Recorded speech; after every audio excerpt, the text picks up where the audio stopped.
tengo una serie de apuntes y anotaciones acerca de todas estas cosas. Llevo aquí la friolera de 40 años, soy el hijo de un valenciano y de una madrileña, republicanos, hazañistas, y fuimos de los que recibimos con los brazos abiertos, como muchos cubanos, la mayoría, a Fidel Castro. Al cabo de los 10 años no me quedaba nada por ver. Ayer fui feliz porque en el Ateneo del Escorial daba una conferencia sobre Antonio Pérez, el duque de Lerma y el conde duque de Olivares. ¿Y qué pasó durante la guerra de los 30 años? Cuba aparecía apenas, muy chiquitito por ahí, cuando los holandeses atacaron en 1628 en la bahía de Matanzas.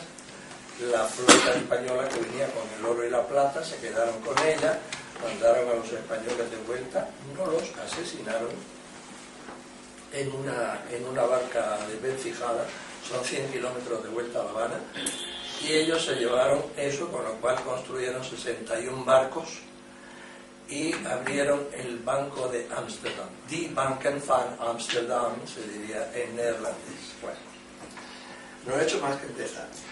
De lo contrario, me acogería a la quinta enmienda de la Constitución americana, ya que yo soy americano, igual que este caballero, porque todos los que nacemos en América somos americanos. Igual que todos los que nacéis en Europa sois europeos. ¿Sí o no? No hay de todo.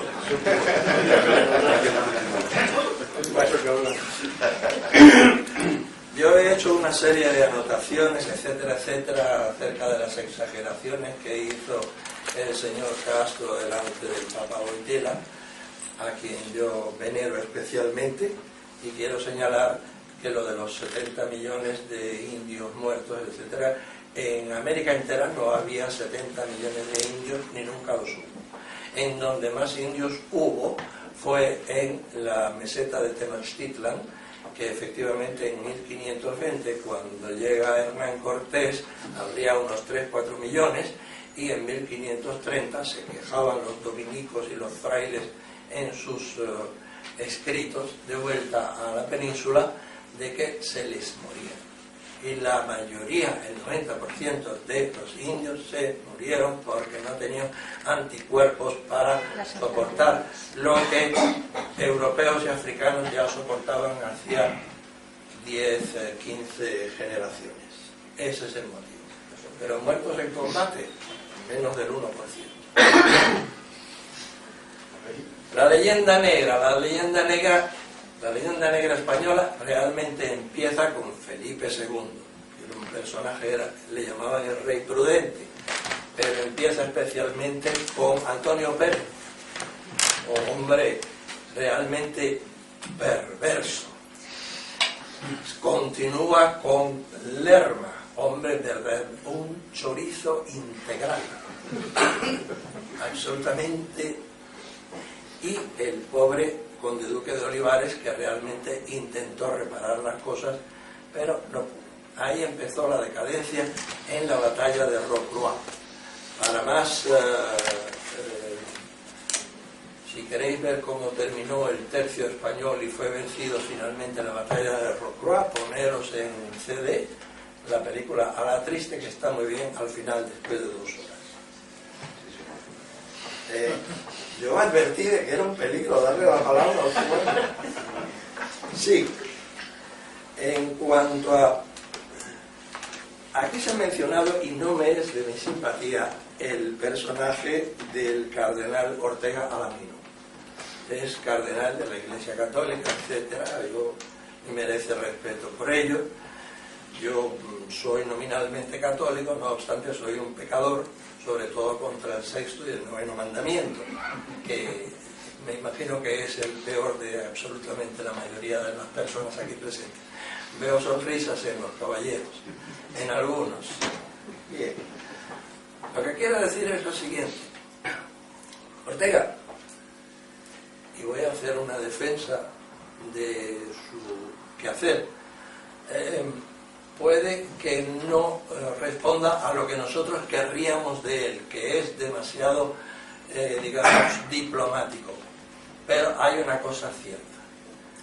La Iglesia, más o menos, siempre, la Iglesia Católica Apostólica Romana, siempre ha obrado así, cuya consecuencia es que haya durado 2000 años. Yo pregunto aquí al personal, ¿cuánto ha durado el Partido Comunista de la Unión Soviética? 70 años. Ergo, algo debe haber en cuanto a ese tipo de comportamiento. No es que lo justifique, pero ahí está la cosa. La Iglesia 2000 años, el PECUS 70. Voy a reivindicar cómo era la vida en Cuba entre los españoles y los cubanos. Para mí, el problema de la leyenda negra en el siglo XX en Cuba, de que pudiera haber el rechazo a los españoles, no lo tenía en la calle, lo tenía en la mesa de mi casa todos los días. Y para colmo, me tenía que comer la guerra civil.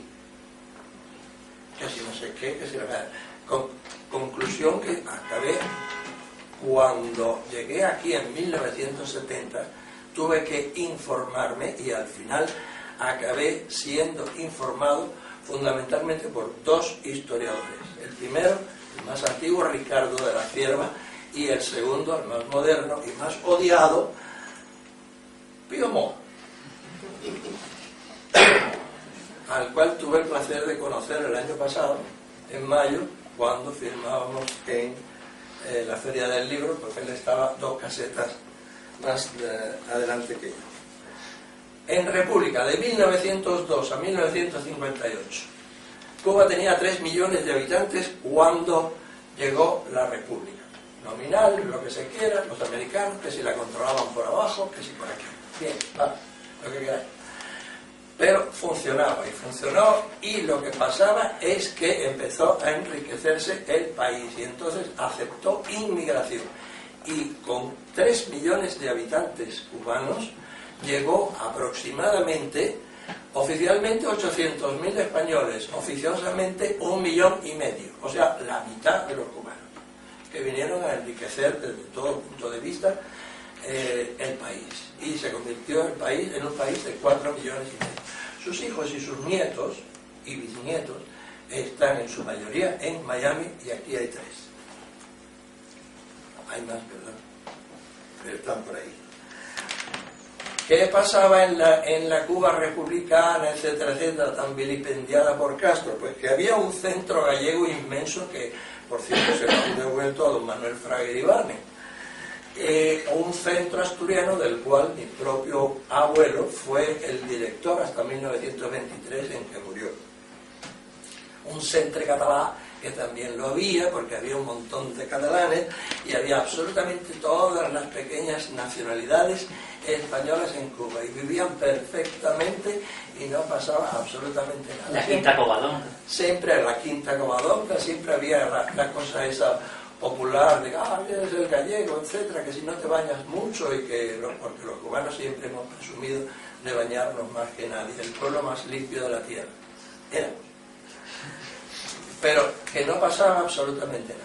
Y ahora precisamente hay una solicitud de pasaportes españoles. Y yo agregaría que por parte de muchos cubanos que viven, o hijos de cubanos que viven en Miami, no les importaría tener también la nacionalidad española para ir y venir, aunque tienen una vida económica bastante muelle en el sur de la Florida, de los Estados Unidos. En cuanto a lo de los gobiernos, etcétera, de cómo se comportaron con los emigrados, no sé, parece que la Revolución Cubana tuvo un cierto atractivo en un principio, quizás yo diría que hasta 1980, pero que ejerció un cierto atractivo a los gobiernos españoles. Franco jamás rompió con Castro. Dijo, este gallego no es comunista, es un muchacho que no sé qué vamos a hacer con él, pero déjalo tranquilo. 70 años. Ergo, algo debe haber en cuanto a ese tipo de comportamiento. No es que lo justifique, pero ahí está la cosa. La Iglesia, 2000 años. El PECUS, 70. Voy a reivindicar cómo era la vida en Cuba entre los españoles y los cubanos. Para mí, el problema de la leyenda negra en el siglo XX en Cuba, de que pudiera haber el rechazo a los españoles, no lo tenía en la calle, lo tenía en la mesa de mi casa todos los días. Y para colmo, me tenía que comer la guerra civil. Que si no sé qué, que si conclusión que acabé cuando llegué aquí en 1970, tuve que informarme y al final acabé siendo informado fundamentalmente por dos historiadores. El primero, el más antiguo, Ricardo de la Cierva, y el segundo, el más moderno y más odiado, Pío Mo, al cual tuve el placer de conocer el año pasado, en mayo, cuando firmábamos en la Feria del Libro, porque él estaba 2 casetas más adelante que yo. En República, de 1902 a... Tengo una serie de apuntes y anotaciones acerca de todas estas cosas. Llevo aquí la friolera de 40 años, soy el hijo de un valenciano y de una madrileña, republicanos, hazañistas, y fuimos de los que recibimos con los brazos abiertos, como muchos cubanos, la mayoría, a Fidel Castro. Al cabo de los 10 años no me quedaba nada por ver. Ayer fui feliz porque en el Ateneo del Escorial daba una conferencia sobre Antonio Pérez, el duque de Lerma y el conde-duque de Olivares. ¿Y qué pasó durante la guerra de los 30 años? Cuba aparecía apenas, muy chiquitito por ahí, cuando los holandeses atacaron en 1628 en la bahía de Matanzas. La flota española que venía con el oro y la plata se quedaron con ella, mandaron a los españoles de vuelta, no los asesinaron en una barca desvencijada, son 100 kilómetros de vuelta a La Habana, y ellos se llevaron eso, con lo cual construyeron 61 barcos a la península, de que se les moría. Y la mayoría, el 90% de los indios se murieron porque no tenían anticuerpos para soportar lo que europeos y africanos ya soportaban hacía 10, 15 generaciones. Ese es el motivo. Pero muertos en combate, menos del 1%. La leyenda negra española realmente empieza con Felipe II, que era un personaje, le llamaban el rey prudente, pero empieza especialmente con Antonio Pérez, un hombre realmente perverso.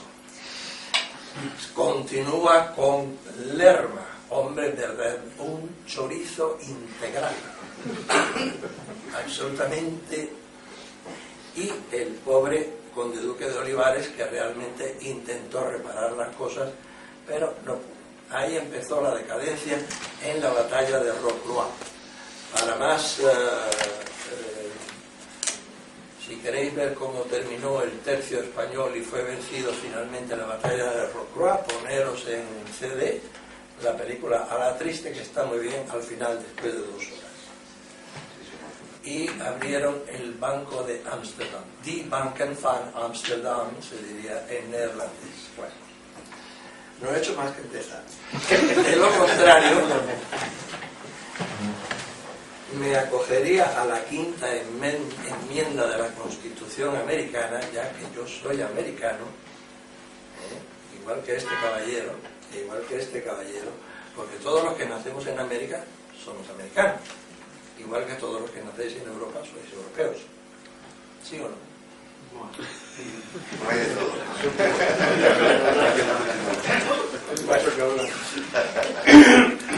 Yo he hecho una serie de anotaciones, etcétera, etcétera, acerca de las exageraciones que hizo el señor Castro delante del Papa Wojtyla, a quien yo venero especialmente, y quiero señalar que lo de los 70 millones de indios muertos, etcétera, en América entera no había 70 millones de indios ni nunca los hubo. En donde más indios hubo fue en la meseta de Tenochtitlan, que efectivamente en 1520, cuando llega Hernán Cortés, habría unos 3-4 millones, y en 1530 se quejaban los dominicos y los frailes en sus escritos de vuelta a... yo advertí de que era un peligro darle la palabra a usted. Sí, en cuanto a... Aquí se ha mencionado, y no me es de mi simpatía, el personaje del cardenal Ortega Alamino. Es cardenal de la Iglesia Católica, etcétera, y merece respeto por ello. Yo soy nominalmente católico, no obstante soy un pecador, sobre todo contra el sexto y el noveno mandamiento, que me imagino que es el peor de absolutamente la mayoría de las personas aquí presentes. Veo sonrisas en los caballeros, en algunos. Bien. Lo que quiero decir es lo siguiente. Ortega, y voy a hacer una defensa de su quehacer, puede que no responda a lo que nosotros querríamos de él, que es demasiado, digamos, diplomático. Pero hay una cosa cierta.